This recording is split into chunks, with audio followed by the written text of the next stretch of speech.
Ito ang Presidential Broadcast Service. Radyo Pilipinas. Radyo Publiko Ng bagong Pilipinas para sa bagong Pilipino.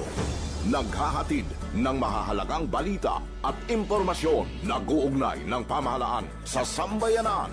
Tulay sa himpapawid ng serbisyo publiko. Radyo Pilipinas. Radyo Publiko. Ang boses ng Pangulo.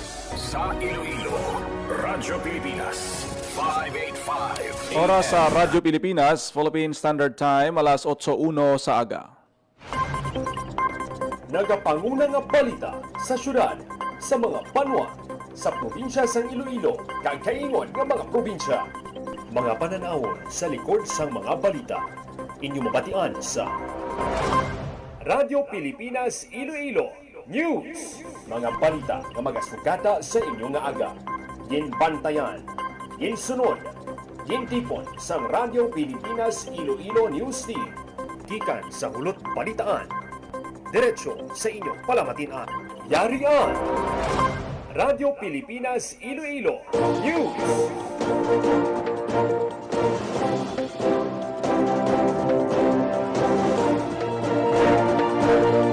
Ngayong aga Pilipinas, good morning Western Visayas. Welcome sa Radyo Pilipinas News. Subong adlaw sang Miyerkules, Hunyo 3 na kita tuig 2026.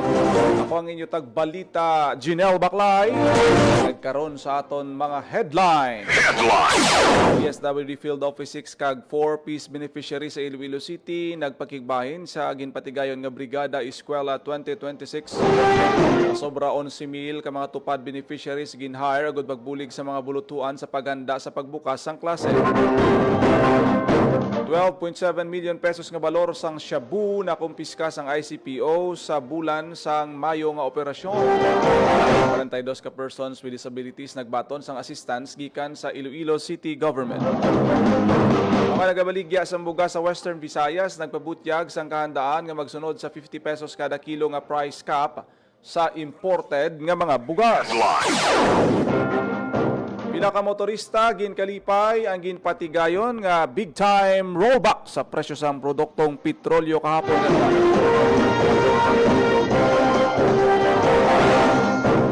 Iloilo City Government Kabang Hospital nagpirma sang MOA agud mapasanyog pang medical assistance program sa mga ospital sa syudad. Kag rehabilitasyon sang buwang flyover na kumpleto sang mas temprano suno sa DPWH.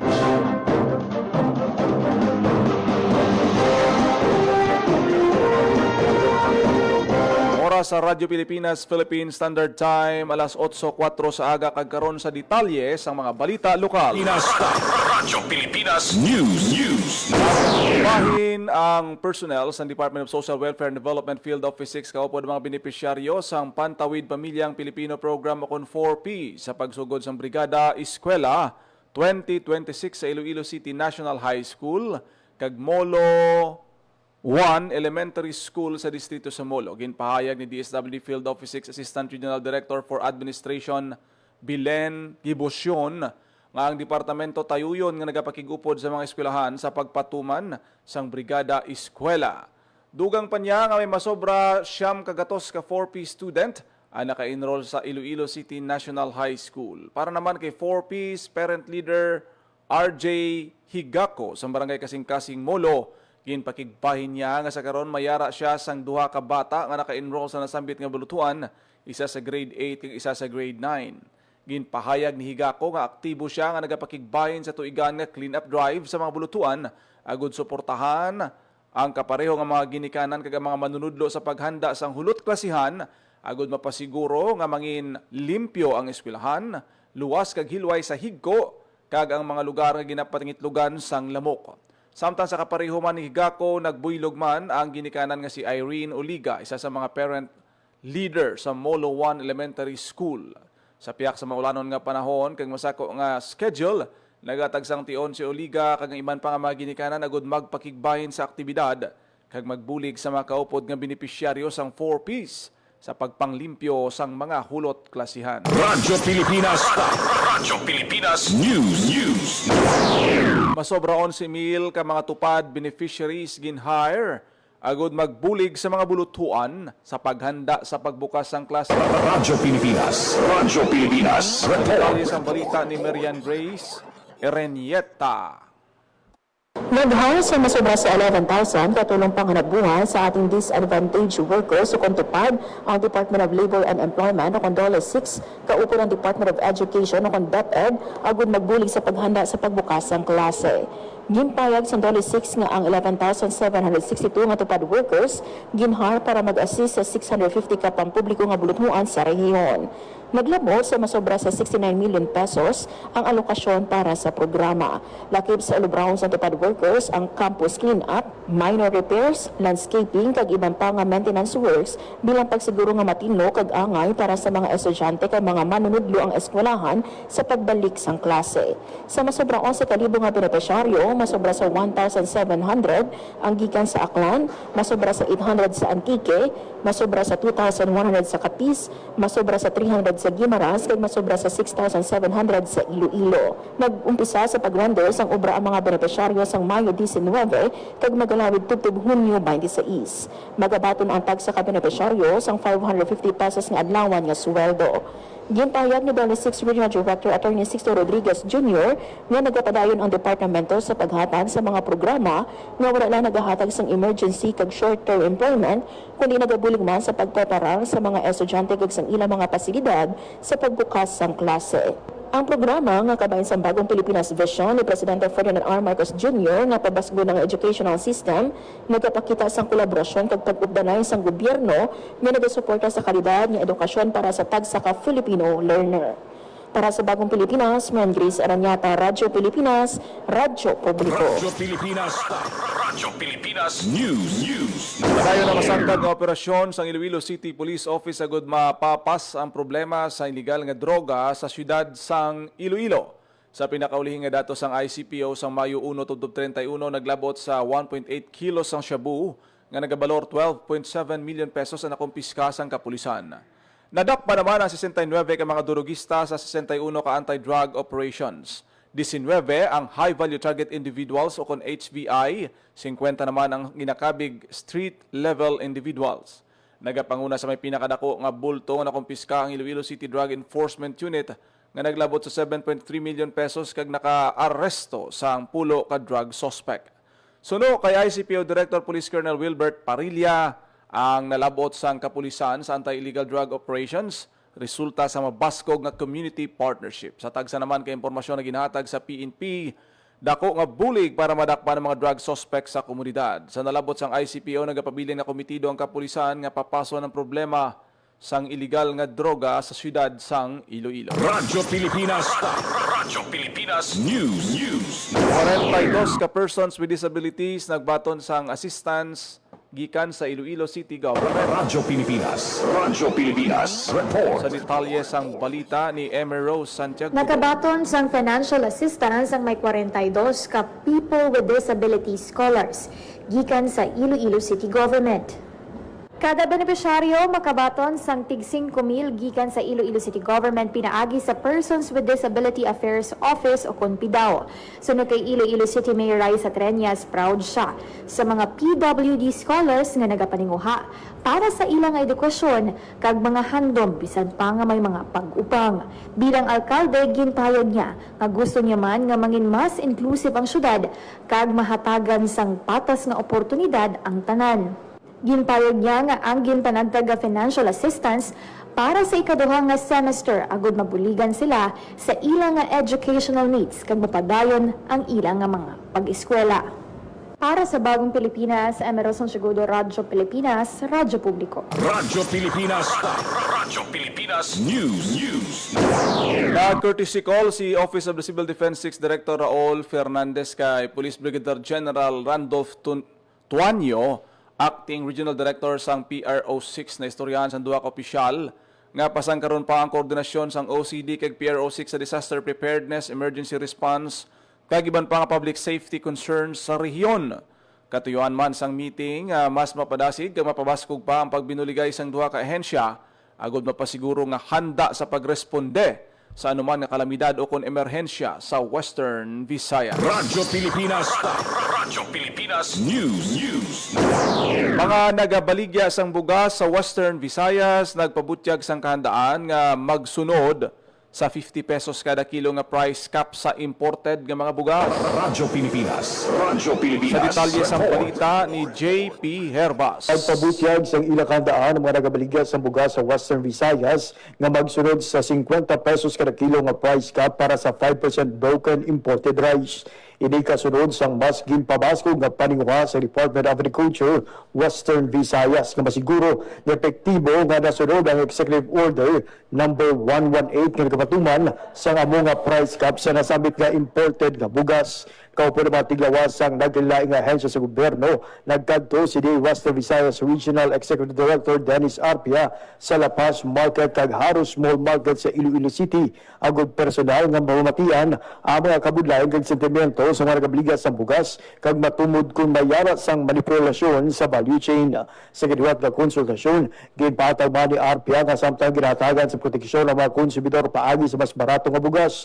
Kinahanglan man nga masiguro nga mabuligan ang mga lokal nga manguna. Sunod sa iya, bisan pa nga sobra sa 100% ang local rice sufficiency sa Western Visayas, madamo gihapon nga konsumidor ang nagapili nga magbakal sang imported nga bugas. Bago siniliwat nga ginagda ni Arpia ang publiko nga dugangan pagid ang pagsuporta sa lokal nga bugas. Para sa Bagong Pilipinas, JP Hervas, Radyo Pilipinas, Radyo Publiko. Radyo Pilipinas. Radyo Pilipinas News.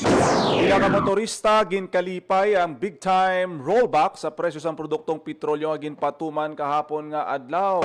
Radyo Pilipinas. Radyo Pilipinas. Report. Sa detalye sang Giliyon nga nagpa-full tank ang motorista nga si Renante Antonio sang nabalaan sini nga may big time rollback nga ginpatigayon sang Martes nga adlaw sa mga gasolinahan sa syudad sang Iloilo. Suno sa iya, hingalitan niya ang 4 pesos nga buhin sa litro sang gasolina kag nagpatughong. Dako ini nga bulig para makakinot suno kay Renante kag makaligwa ang iya nga budget kag mayara pa siya sa madala sa iya nga pamilya. Ara naman sa 8 pesos kada litro ang ginubo sa presyo sang krudo. Nagalaom naman ang mga motorista nga kuntani masundan pa ang big time rollback sa masunod nga semana. Para sa Bagong Pilipinas, General Baclay, Radyo Pilipinas, Radyo Publiko. Radyo Pilipinas. Radyo Pilipinas News.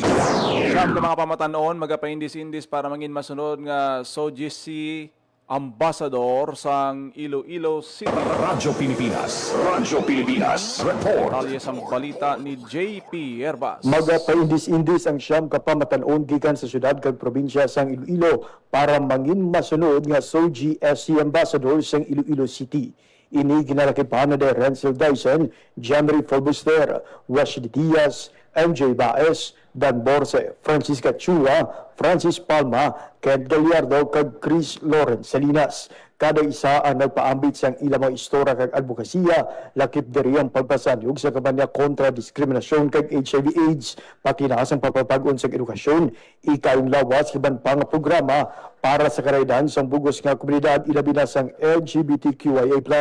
Hiwato ng Grand Coronation Night sang SOGC Ambassador 2026 sa Hunyo 27. Magluwa sa search for SOGC Ambassador 2026 ang Office of the LGBT Affairs ang nagpreparar man sa may tuhay nga aktibidad kaangay sang Volleyball League, Soji Talk, Usguaps, Pride Parade kag Mardi Gras Dance Competition.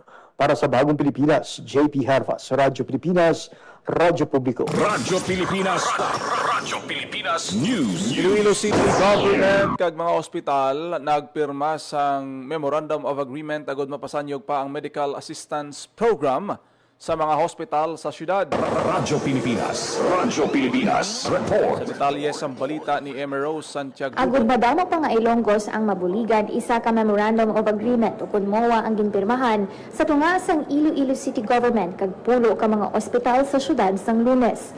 Ini agud mapasanyog pa ang pagpatuman sang National Government's Medical Assistance Program kag ang local counterpart sini nga Iloilo City Government Medical Assistance Program. Sa pagpanguna sang ilang nga representatives ang mga ospital nga nagpirma sa MOA amo ang Iloilo Mission Hospital, Asia Pacific Medical Center, St. Paul's Hospital Iloilo, Iloilo Doctors Hospital Incorporated, Medicus Medical Center, Healthway Calamed Hospital Iloilo, The Medical City Iloilo, Metro Iloilo Hospital and Medical Center, West Visayas State University Medical Center, kag Western Visayas Medical Center. Sunod kay Iloilo City Mayor Raisa Trenias, sa idalom sang Atipan Center, makaagom sang maximum assistance nga 50,000 pesos ang indigent Ilonggos para sa ila hospitalization, diagnostic procedures, laboratory services, bulong medical supplies kag iban pang healthcare services.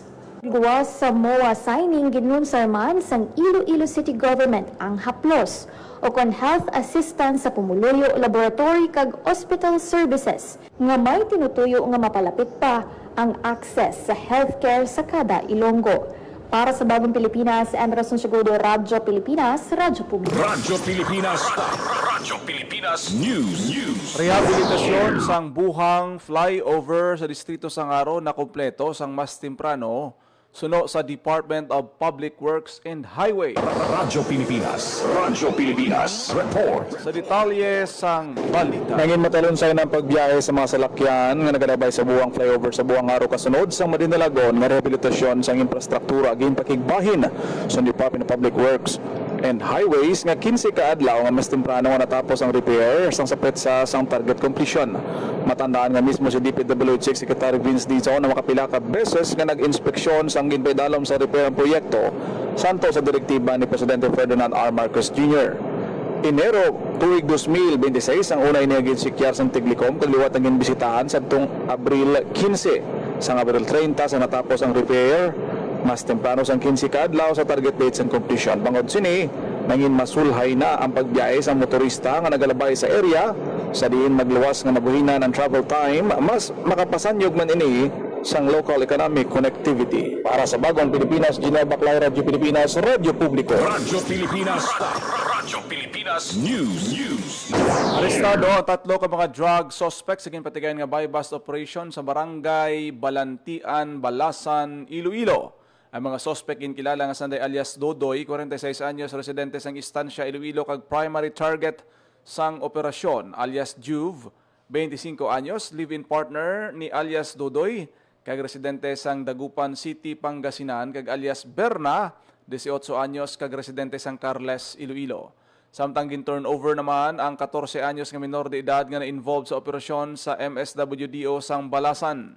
Nakumpiska sa operasyon ang 493 gramos sang suspected shabu nga nagabalor 3.3 million pesos. Na-recover man ang homemade 12-gauge shotgun kag mga bala. Ang operasyon ginpatigayon sa Balasan Municipal Police Station, 2nd Iloilo Provincial Mobile Force Company kag Carles Special Boat Crew, Special Operation Unit 4 sang Maritime Group. Nagpagwa naman sa investigasyon o kung nagagwa sa investigasyon nga si alias Dudoy, may drug-related case sang una sang Marso 2015 apan nakagwa sang tuig 2025. Suno kay Police Brigadier General Randolph Tuanyo, Acting Regional Director sang PRO 6, sa pagkadakop sang high-value target individual, matap na ang paglapta sini sa komunidad na ibaluan na ginmando ni Tuanyo sa tanan nga police units nga magtutok sa mga dalagko nga operasyon. Agod matap na ang problema sa illegal nga droga sa rehiyon. Radyo Pilipinas.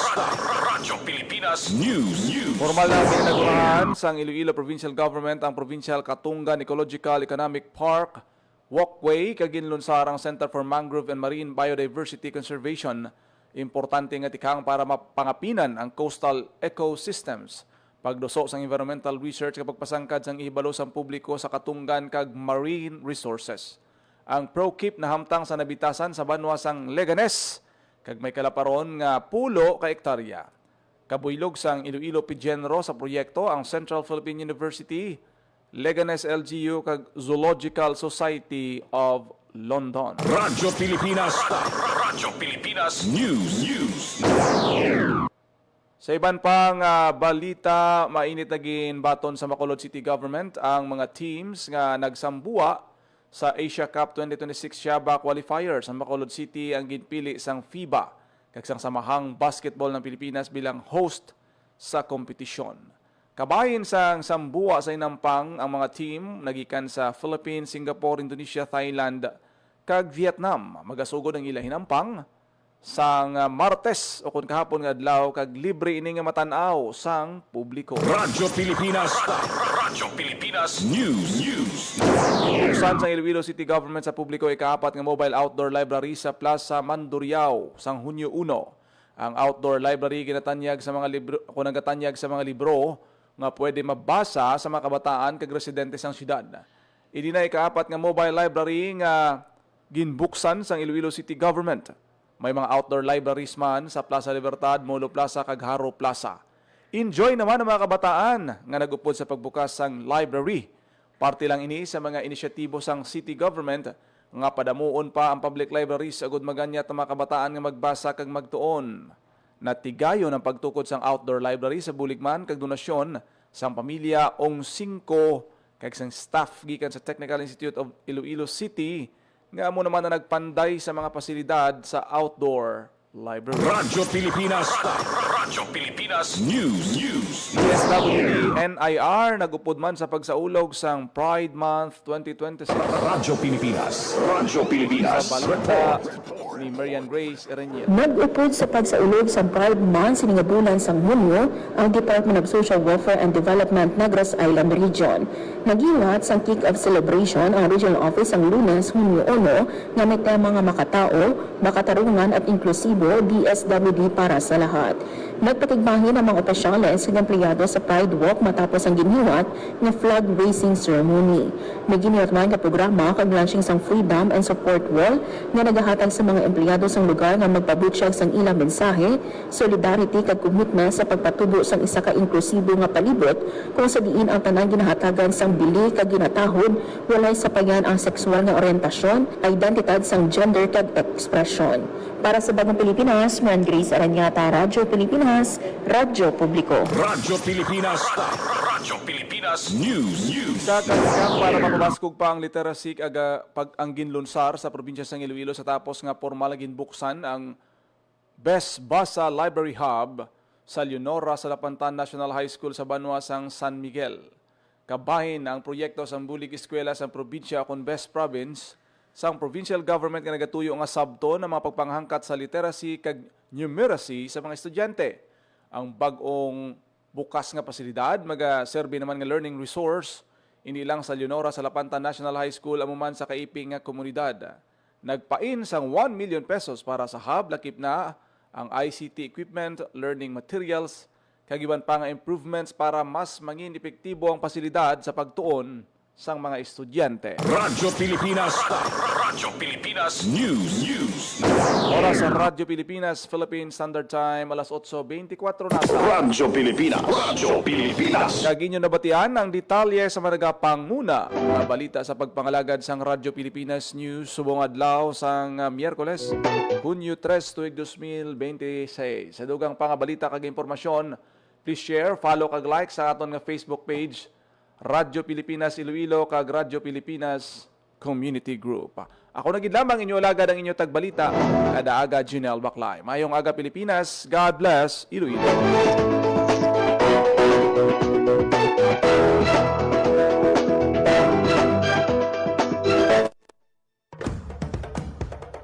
Ito ang Presidential Broadcast Service Radyo Pilipinas. Radyo Publiko. ng Bagong Pilipinas para sa Bagong Pilipino.